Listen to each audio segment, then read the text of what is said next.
The auctioneer's hammer struck wood with the finality of a judgment. 50 cents. For a windmill that had stood untouched for decades, its blades frozen against the endless sky like broken promises. Annabelle Cartwright raised her hand higher than any woman in the territory had dared before. But the men around her weren't looking at her bid. They were looking at her with the same expression they'd worn at her husband's funeral. A mixture of pity and barely concealed satisfaction that she would soon learn her place. What they couldn't see was the strange marking carved into the windmill's base, visible only from where Annabelle stood, a symbol that matched the one on the deed her husband had hidden before his death, a deed she'd never understood until this moment. The auctioneer called, "Sold!" But his voice seemed to come from very far away because Annabelle had just realized something that made her heart race with equal parts terror and possibility. This wasn't a random purchase. This was the beginning of something that had been waiting for her long before she even knew she was looking for it. But as she stepped forward to claim her 50-cent windmill, Marcus Thornfield's eyes met hers across the crowd, and his smile told her everything she needed to know. He'd been waiting too. The deed transfer took place in the shadow of the windmill itself, as if the structure demanded to witness its own sale. Annabelle stood with the crumpled paper in her hands, feeling the weight of every stare from the dispersing crowd. 50 cents. The amount felt both insignificant and enormous. Mrs. Cartwright. Marcus Thornfield's voice carried the tone of a man who had never been denied anything. Congratulations on your acquisition. She turned to face him, noting how his expensive coat made her own weathered dress seem like a declaration of poverty. Thank you, Mr. Thornfield. I do hope you know what you're doing. His eyes moved from her face to the windmill's weathered wooden frame. That structure has been abandoned for good reason. Some say it's cursed. I don't believe in curses. Annabelle folded the deed carefully, tucking it into her coat pocket. I believe in hard work. Thornfield's laugh was sharp as winter wind. Hard work, how refreshing. He stepped closer, lowering his voice. Tell me, what does a widow plan to do with a broken windmill? Surely you're not thinking of farming. The question stung because it carried the assumption that had followed her everywhere since Thomas died. That she was helpless. That she needed saving. That a woman alone was a problem requiring a solution. I plan to restore it. The words came out stronger than she felt. And prove it can work again. Restore it? Thornfield's eyebrows raised in mock surprise. My dear woman, do you have any idea what that would cost? The lumber alone would bankrupt most men in this territory. Around them, other auction attendees were mounting their horses, loading wagons, preparing to return to their lives. But Annabelle noticed how many lingered, ears tuned to their conversation. This wasn't just business anymore. This was entertainment. Then it's fortunate I'm not most men. She met his gaze directly, refusing to look away first. Something flickered across Thornfield's face. Surprise, perhaps even a hint of respect, but it vanished quickly, replaced by something colder. No, you're certainly not. He touched the brim of his hat in a gesture that somehow managed to be both polite and insulting. Good day, Mrs. Cartwright. I do hope your project brings you everything you deserve. He turned and walked away, but Annabelle caught the way he glanced back at the windmill one final time. Not at her, at the structure itself, as if he was looking for something specific. When the last wagon disappeared over the ridge, Annabelle found herself alone with her purchase. The windmill loomed against the afternoon sky, its frozen blades casting long shadows across the ground. She approached slowly, running her fingers along the symbol carved into the base. The mark was deeper than she'd realized. Deliberately carved, recently maintained. Someone had been taking care of this supposedly abandoned windmill. But who, and why? The next morning arrived with the kind of crisp air that made every sound carry farther than it should. Annabelle returned to the windmill, carrying Thomas's old toolbox, and a determination that felt heavier than the iron implements rattling inside. She'd spent the night studying the deed by lamplight, searching for clues about the property's history. The document was strangely vague, listing previous owners only as Estate of J. Whitmore and Territory Holdings, Inc. No individual names, no dates that made sense. But what troubled her most was finding a second deed hidden in Thomas's papers, one for the same property, dated 3 years earlier, with her husband's signature at the bottom. Thomas had owned this land before he died. Somehow, he'd lost it without ever telling her. Standing before the windmill now, Annabelle could see details that hadn't been visible during the auction crowd. The structure was in better condition than it appeared from a distance. The wood showed signs of recent oiling. The metal fittings had been cleaned of rust. Someone had definitely been maintaining this place. She began her inspection at ground level, walking slowly around the base. The mysterious symbol was repeated 3 more times, carved into different support beams. Each mark was identical. A circle with 3 lines extending outward like a simplified sun. "You're up early." Annabelle spun around to find Samuel Cross approaching, his carpenter's tool belt hanging familiar and worn around his waist.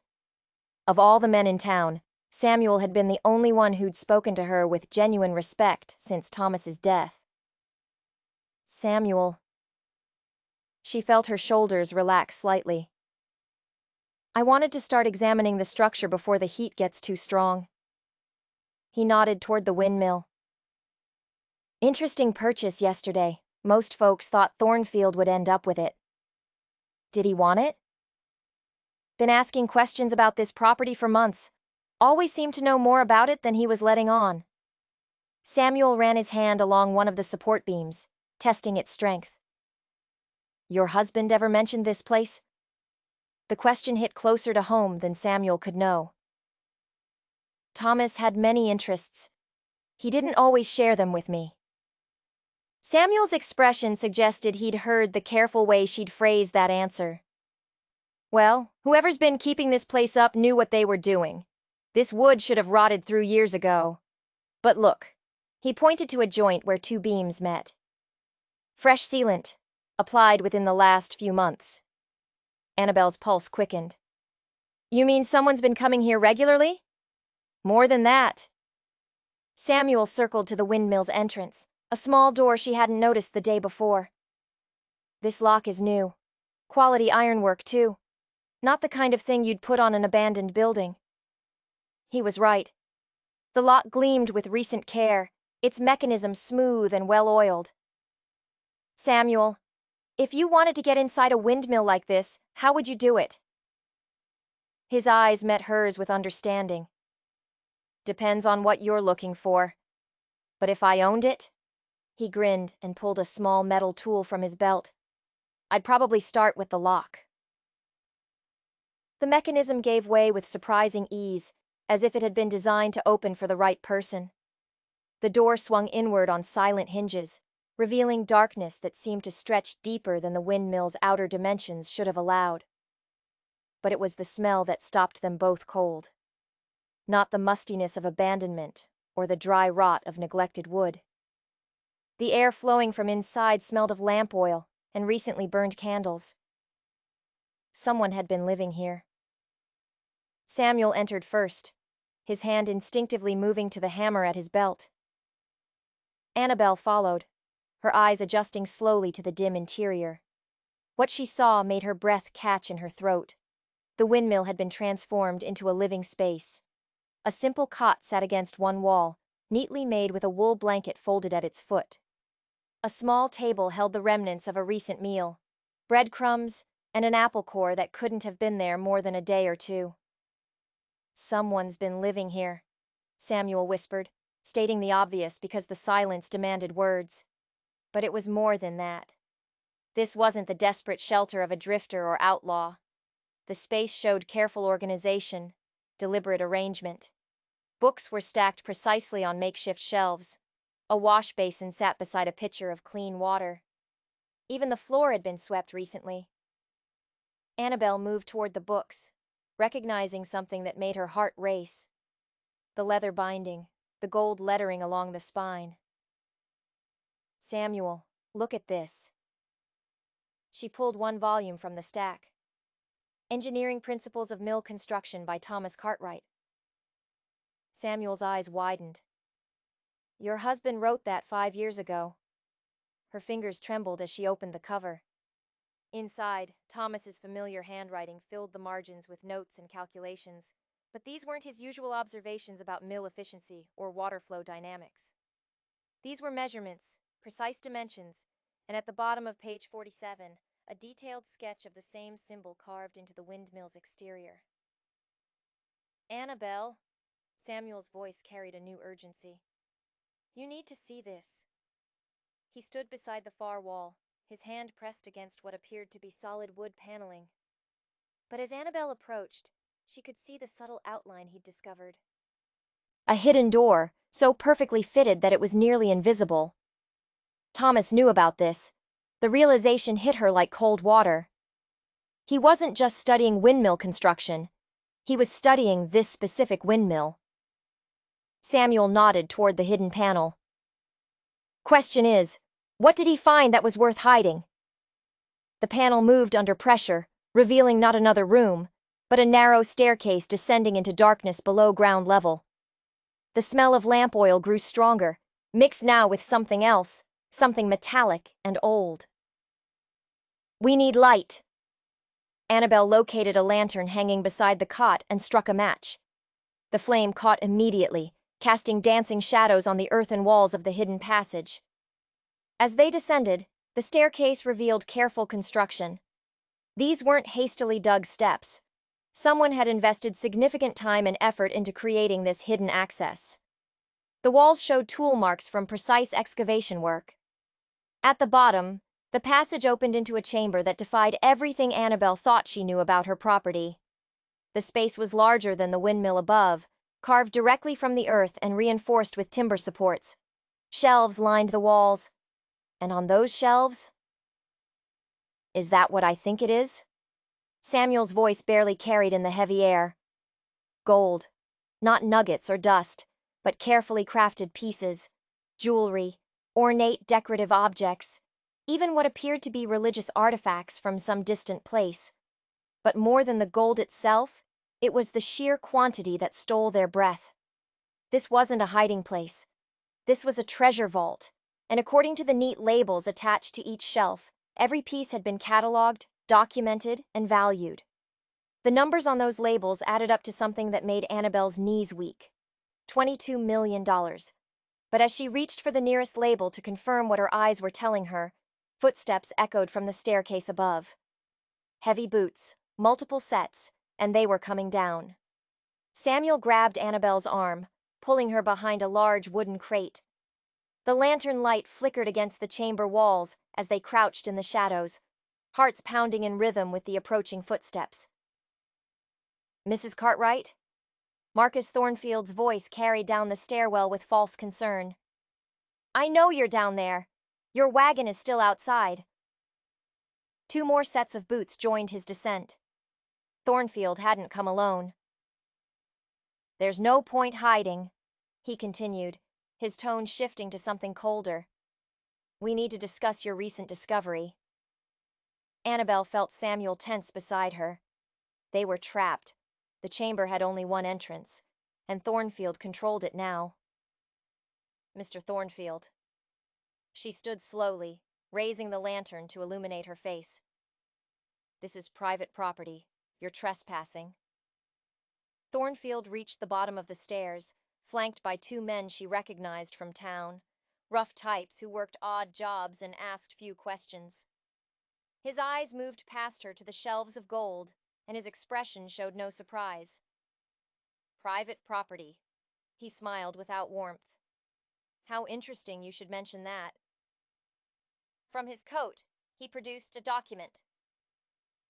You see, Mrs. Cartwright, your husband's ownership of this land was complicated. When Thomas defaulted on certain debts 3 years ago, he was forced to transfer the deed to me as collateral. That's impossible. I have the deed. You have a deed. A copy. The original has been in my possession since your husband's unfortunate passing. His eyes glittered in the lantern light. The auction yesterday was merely a formality. A way to let you discover what I already knew was here. The pieces began falling into place with sickening clarity. The low auction price, Thornfield's strange interest, the way he'd watched her bid. You wanted me to find this. Her voice came out steadier than she felt. Of course. Much easier to let someone else do the dangerous work of exploration. Your husband was quite thorough in his documentation, but he died before he could reveal the location of this chamber. I've been searching for months. Samuel stepped forward from the shadows. You've been living here, using this place. My men have been maintaining the property, yes, waiting for the right moment. Thornfield's gaze swept over the treasure with obvious satisfaction. Thomas discovered this collection quite by accident during his mill restoration project. Apparently, this was some kind of storage facility for territorial officials who needed to move valuable items quickly during various political changes. So you killed him. The accusation left Annabelle's lips before she could stop it. Thornfield's expression didn't change. Your husband died in a completely unrelated accident, though I admit his timing was inconvenient. He took the secret of this chamber's location to his grave. Then how did you know to look here? I didn't. But I knew it was somewhere on this property. The auction was an elegant solution. Let the widow buy her own land back for 50 cents, then follow her when she inevitably discovered what her husband had been hiding. One of Thornfield's men stepped closer, hand resting on the pistol at his hip. The message was clear. Now then, Thornfield continued, we have a problem. You've seen something you shouldn't have. You know something that could complicate my ownership of this treasure. Samuel's jaw tightened. This belongs to her by right of purchase. Rights? Thornfield laughed. Mr. Cross, in this territory, rights belong to whoever has the power to enforce them. And currently, he gestured to his armed companions, that would be me. Annabelle's mind raced. They were outnumbered and outgunned. But something about Thornfield's story didn't add up. If he'd owned this property for 3 years, why hadn't he found the chamber himself? Unless he was lying about something fundamental. There's just one problem with your story, Mr. Thornfield. She lifted her chin, meeting his gaze directly.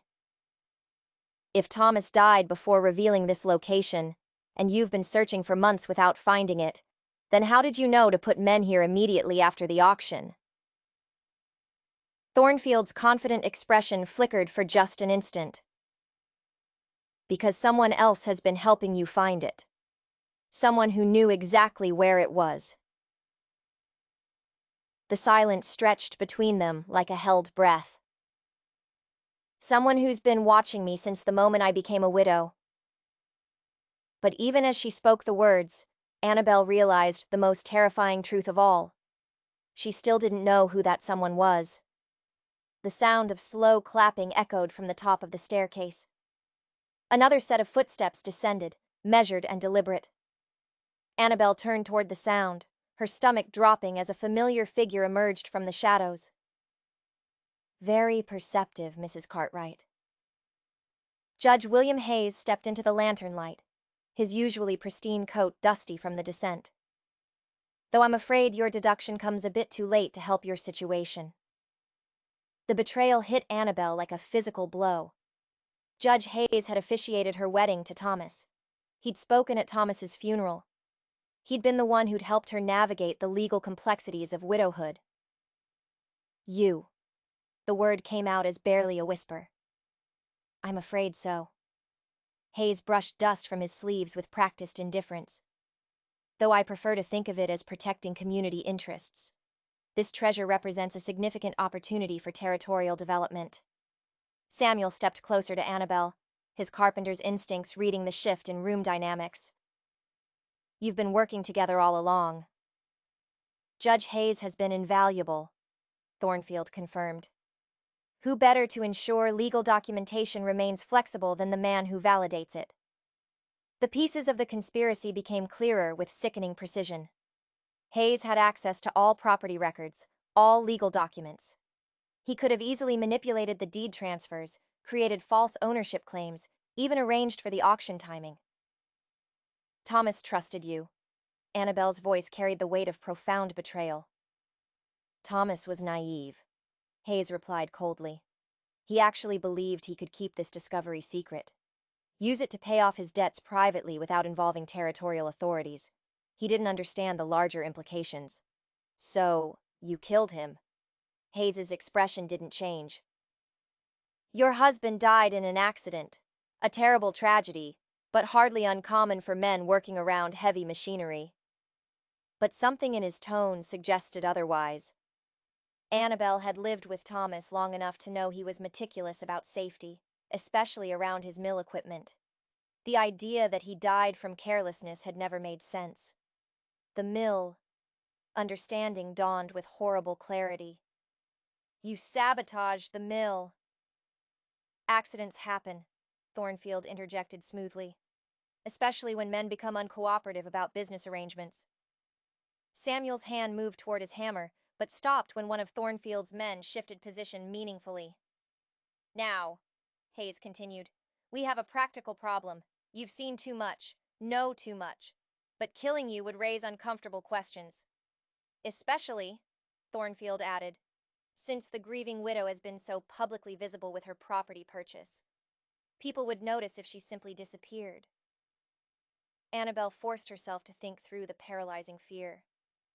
They needed her alive for some reason, at least temporarily. That gave her an advantage, small as it might be. What do you want? Simple. Hayes produced another document from his coat. You're going to sign a statement declaring that you found the property in poor condition and wish to sell it immediately to Mr. Thornfield for a fair price. Say, $100. And if I refuse? Then Mr. Cross will unfortunately suffer a fatal accident while helping you with your restoration project, and you'll be left to face charges of theft for removing items from property that legally belongs to Mr. Thornfield. The threat was clear and methodical. They'd thought through every angle. But as Annabelle stared at the document Hayes held, she noticed something that made her pulse quicken. The paper was crisp, freshly written, but the ink showed subtle differences in color and consistency. It had been written by two different hands. Someone had forged part of this document, just as they'd likely forged others. I need time to read this properly. She reached for the paper, her mind racing with a desperate plan. Of course. Hayes smiled with false benevolence. Take all the time you need. He had no idea she'd just spotted their fatal mistake. Annabelle studied the document with deliberate slowness, her mind working furiously behind a mask of careful consideration. The ink differences were subtle, but unmistakable to someone who'd spent years managing Thomas's business correspondence. She'd learned to spot forgeries when dealing with suppliers who tried to alter invoices. This is quite thorough, she said finally, buying time. Though I noticed some irregularities in the legal language. Hayes stepped closer, concern flickering across his features. What kind of irregularities? Well, for instance, Annabelle pointed to a specific line. This clause about territorial mineral rights. It's written in a different hand than the rest of the document. The silence that followed was pregnant with danger. Thornfield and Hayes exchanged a glance that confirmed her suspicion. You're stalling, Thornfield said, but his voice carried a new edge of uncertainty. Actually, I'm learning. Annabelle kept her tone conversational, even as her heart raced. You see, when you forge legal documents, it's important to use the same pen throughout. Different inks dry at different rates, show different absorption patterns on paper. Samuel caught on immediately. You mean this whole thing is fake? Not just this document? Annabelle looked directly at Hayes. I'm willing to bet that every piece of paper you've shown me today is a forgery, including the deed you claim gives Thornfield ownership of this property. Hayes's professional composure cracked slightly. That's a serious accusation. It's a serious crime. Annabelle folded the document carefully. Forging territorial legal documents carries a penalty of 20 years in territorial prison, and that's if you're lucky enough to avoid hanging. You can't prove anything, Thornfield snarled, but his earlier confidence was evaporating. Can't I? Annabelle reached into her coat pocket and withdrew the original deed she'd received at the auction. This document was prepared by the Territorial Land Office and bears their official seal. Your papers don't. She was taking an enormous gamble, but the subtle shift in her captor's expressions told her she was right. Moreover, she continued, I have Thomas's original surveys and documentation upstairs, including his correspondence with the territorial surveyor, who confirmed his legal ownership of this property 3 years ago. Hayes stepped forward aggressively. Those papers are irrelevant. Your husband defaulted on debts. To whom? Show me the loan documents. Show me the default notices. Show me anything that isn't written in 2 different hands with 3 different types of ink. The chamber fell silent, except for the hiss of the lantern and the sound of 6 people breathing with increasing tension. Finally, Samuel spoke. She's right, isn't she? You've been forging everything from the beginning. It doesn't matter, one of Thornfield's men interjected roughly. She knows too much now. But Thornfield held up a hand, his calculating mind working through new angles. Actually, it matters a great deal. If Mrs. Cartwright can prove our documents are forged, then your claim to this treasure becomes legally worthless, Annabelle finished.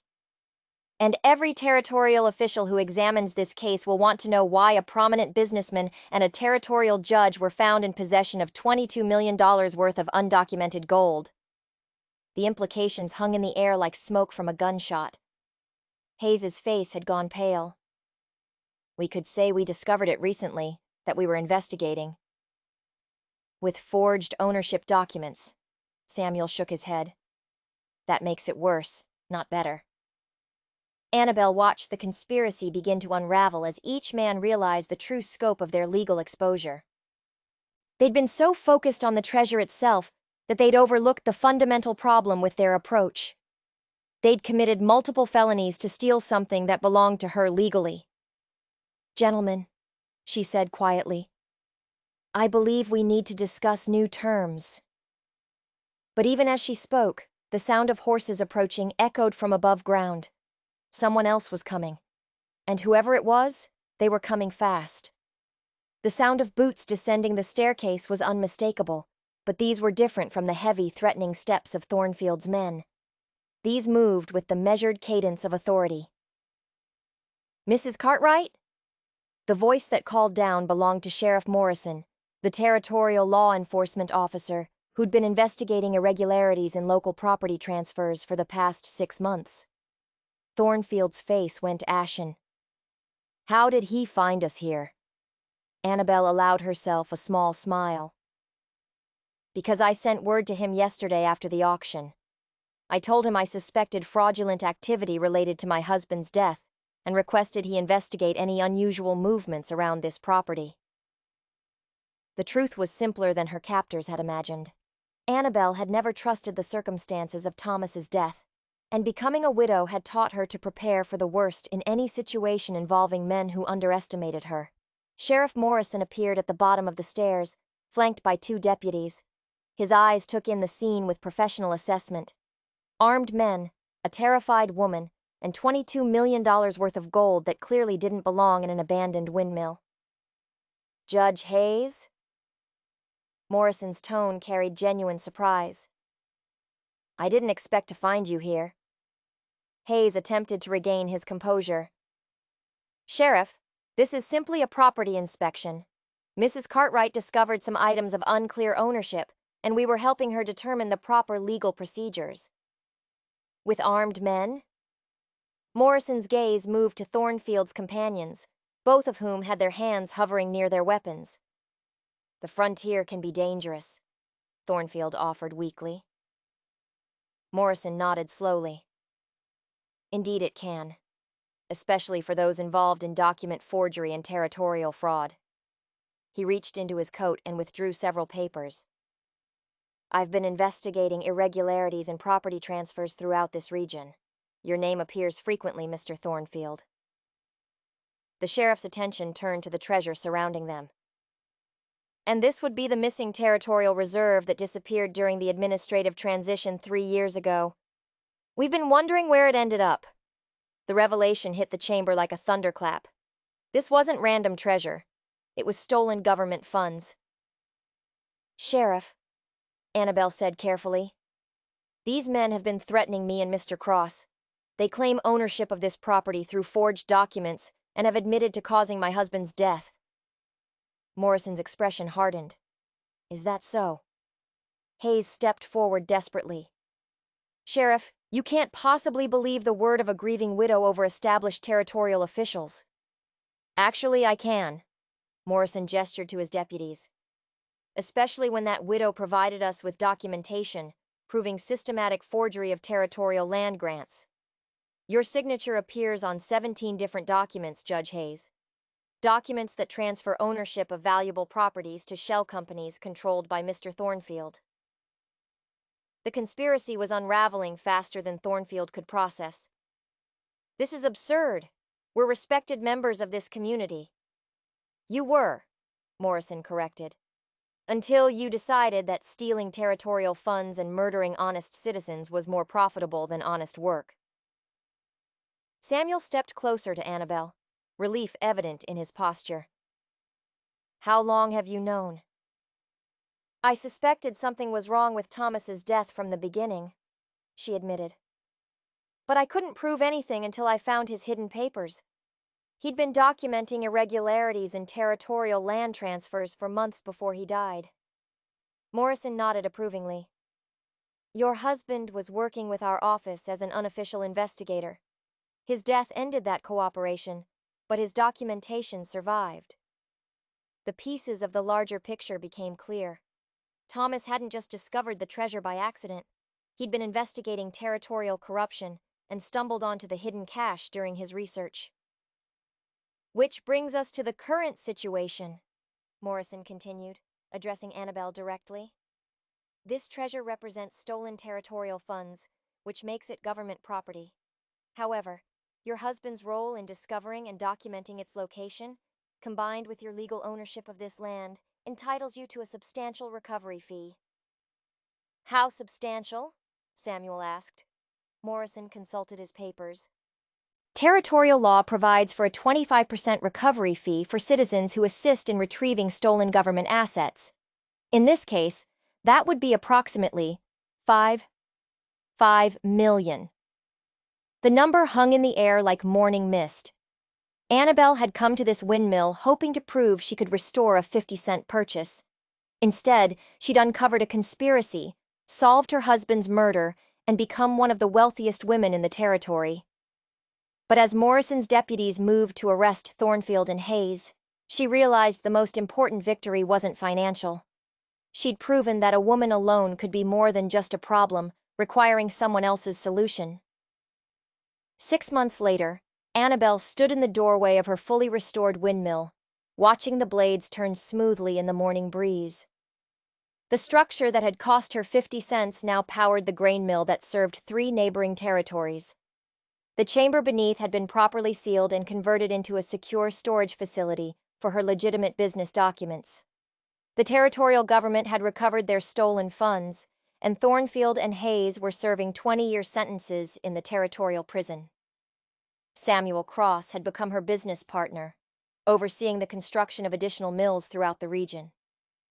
Their partnership was built on mutual respect and shared understanding of what it meant to work honestly for success. Mrs. Cartwright. A young man approached from the road, carrying official-looking papers. I'm here from the Territorial Development Office. We'd like to discuss your proposal for the irrigation project. Annabelle accepted the documents with practiced confidence. $5 million had transformed more than her financial situation. It had transformed how others saw her, and, more importantly, how she saw herself. Mr. Cross will review the engineering specifications, she said, scanning the proposal. But I can approve the funding immediately if the terms are acceptable. The young official nodded respectfully. There was no condescension in his manner, no assumption that she needed a man to make decisions for her. Money, Annabelle had learned, was the great equalizer of social expectations.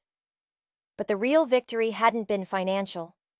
It had been proving that strength didn't require permission, and that intelligence was more powerful than intimidation. As the official departed, Samuel emerged from the mill building, wiping flour dust from his hands. The Patterson order is ready for transport. 300 bushels, finest grade. Excellent. Annabelle consulted the ledger she now carried everywhere. That brings our monthly total to 1,500 bushels. Thomas would be proud. Samuel's expression grew thoughtful. Do you think he knew when he was investigating the corruption? Do you think he suspected how dangerous it was? I think Thomas understood exactly what he was risking. She looked up at the windmill blades, steady and reliable in their rotation. But he also understood that some things are worth the risk. The afternoon sun cast long shadows across the property as Annabelle walked the boundaries of land that was indisputably hers. No forged documents, no questionable claims. No one could challenge her ownership now. She paused at the spot where the auction had taken place, remembering the humiliation and doubt that had driven her to bid on something everyone else considered worthless. 50 cents had bought her more than a windmill. It had bought her the chance to prove that value isn't always obvious, that potential isn't always recognized, and that the most important discoveries often come from refusing to accept other people's limitations. A wagon approached from town, loaded with supplies for tomorrow's construction project. The driver tipped his hat respectfully as he passed. Afternoon, Mrs. Cartwright. Good afternoon, Mr. Davidson. The simple exchange carried weight that went beyond politeness. She was no longer the pitied widow who needed saving. She was Annabelle Cartwright, successful businesswoman, community leader, and the woman who'd exposed the largest territorial corruption scandal in recent history. As evening approached, she returned to the windmill one final time. The structure that had hidden $22 million in stolen treasure now represented something far more valuable. Proof that a woman could stand alone and not just survive, but thrive. The blades continued their steady rotation against the darkening sky, a rhythmic reminder that some forces, once set in motion, become unstoppable. Annabelle Cartwright had become one of those forces, and she was just getting started. If you enjoyed this incredible story of courage, discovery, and triumph, don't forget to hit that like button and subscribe to our channel to never miss these captivating stories. If you'd like to support our channel and help us bring you more incredible frontier tales like this one, consider leaving a super chat. Your support directly helps us research, write, and produce these stories that celebrate the strength and spirit of those who built America. Every contribution, no matter the size, makes these stories possible and helps us continue sharing these remarkable tales.